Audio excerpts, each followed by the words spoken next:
வணக்கம்ங்க. Welcome to Mano's kitchen. இன்னைக்கு மனோஸ் கிச்சன்ல ஒரு சட்னி தான் பார்க்க போறோம். இந்த சட்னி எத்தனை பேருக்கு தெரியும் தெரியல. இது பெரிய வெங்காயம் வச்சு சீக்கிரமா அரைக்கிறது. இது வதக்கறதெல்லாம் தேவையில்லைங்க. உடனே அரைச்சு தாளிச்சு சாப்பிடலாம். சுட சுட இட்லியோட இந்த சட்னி வச்சு சாப்பிட்டீங்கன்னா சும்மா செமையா இருக்கும். ஒரு இட்லி இல்லை 4 இட்லி சாப்பிடலாம். அந்த அளவுக்கு டேஸ்டாகவும் இருக்கும். 5 நிமிஷம் கூட ஆகாதுங்க இந்த சட்னி செய்யறதுக்கு. அதுவும் இல்லாம இந்த சட்னி செய்யறதுக்கு பொருளும் நிறைய தேவையில்லை. 4-5 பொருள் இருந்தா போதும். வீட்டுல இருக்கிற பொருள் தான். அதுக்கு முன்னாடி என்னென்ன பொருள்கள் தேவைன்னு பார்க்கலாங்க. இது பச்சை வெங்காய சட்னின்னு சொல்லுவோங்க. இந்த பச்சை வெங்காய சட்னி செய்ய தேவையான பொருள் பார்த்தீங்கன்னா, பெரிய வெங்காயம் நான் ஒரு 2 பெருசு எடுத்திருக்கிறேன். கடுகு தாளிக்கிறதுக்கு 1 ஸ்பூன், கருவேப்பிலை ஒரு 2 இனுக்குங்க, தக்காளி ஒரே ஒரு தக்காளி, புளி இவ்வளவு தேவையில்லை, சின்ன ஒரு கொட்டை சைஸ் இருந்தா போதுங்க. இது தாளிக்கிறதுக்கு தேங்காய் எண்ணெய் ஒரு 2 டேபிள் ஸ்பூன் ஊத்திக்கலாம். உப்பு தேவையான அளவுங்க. காரத்துக்கு ஒரு 3 மிளகா சேர்த்திக்கலாம். அதோட பூண்டு 4-5 பல்லு, அவ்வளவுதாங்க இந்த சட்னி செய்யறதுக்கு. இந்த சட்னி வதக்கறதெல்லாம் தேவையில்லைங்க, அப்படியே போட்டு அரைக்கிறோம். அதுக்கு என்னென்ன போடலாம்னு பார்க்கலாங்க. ஒரு ஜார்ல பெரிய வெங்காயத்தை சேர்த்திக்கலாம். இந்த சட்னி ஒரு 3-4 பேர் சாப்பிடலாங்க. அதே மாதிரி தக்காளி, பூண்டு,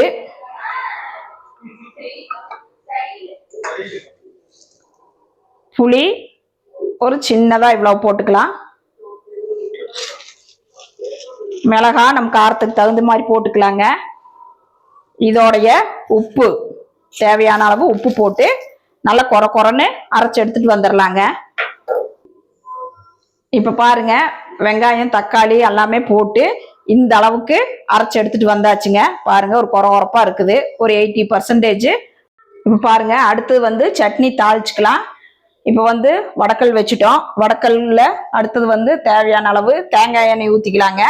இது தேங்காய் எண்ணெய் டேஸ்டா இருக்கும். சப்போஸ் தேங்காய் எண்ணெய் பிடிக்கலன்னா நீங்க நல்லெண்ணெய் கூட சேர்த்திக்கலாம்.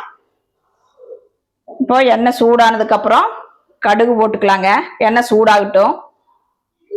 இந்த சட்னி வதக்கிறது அந்த மாதிரி எல்லாம் எதுவுமே இல்லைங்க. 5 நிமிஷம் கூட ஆகாது. ஒரு பக்கம் இட்லி ஊத்தி வச்சீங்கன்னா அடுத்த பக்கம் மிக்சியில அரைச்சிட்டு தாளிச்சிங்கன்னா முடிஞ்சது. ஆனா சுட சுட இட்லியோட இந்த சட்னி வச்சு சாப்பிட்டீங்கன்னா இட்லி எவ்வளவு சாப்பிட்றோன்னே தெரியாது, அந்த அளவுக்கு டேஸ்டா இருக்குங்க. இங்க அடிக்கடி இந்த சட்னி வீட்டுல அடிக்கடி செய்வோம். உடனே வெங்காயம் ஒரு தக்காளி இருந்தா போதுங்க, அவ்வளவுதாங்க.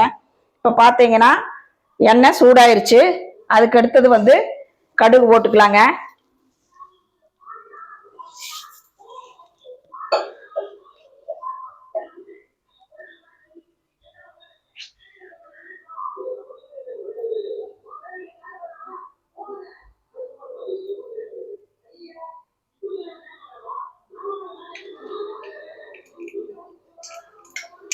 இப்ப பாருங்க, கடுகு வெடிக்குது.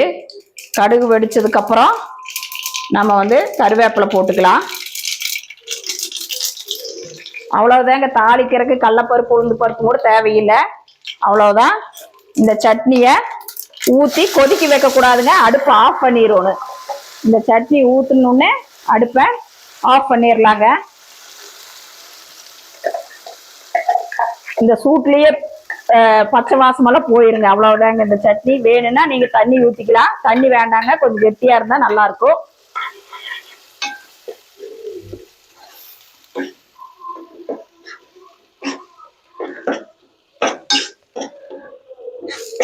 கொதி குட்டோம்னா அந்த டேஸ்ட் மாறிடும்.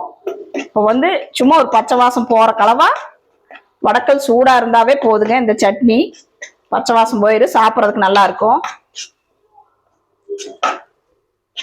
அவ்வளவுதாங்க, இந்த பச்சை வெங்காய சட்னி ரெடி.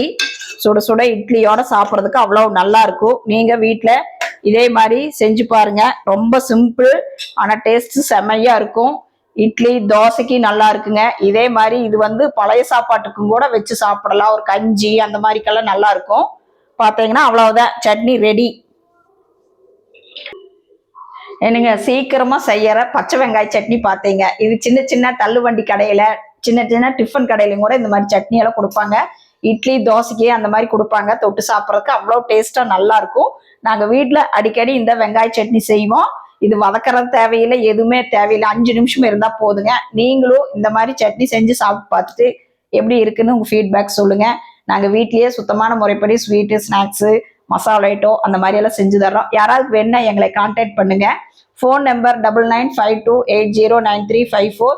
பேர் வந்து மனோன்மணி, கவண்டம்பாளையம், கோயம்புத்தூர். இந்த வீடியோ பிடிச்சிருந்தா லைக் பண்ணுங்க, ஷேர் பண்ணுங்க, சப்ஸ்கிரைப் பண்ணுங்க. நன்றி, வணக்கம்.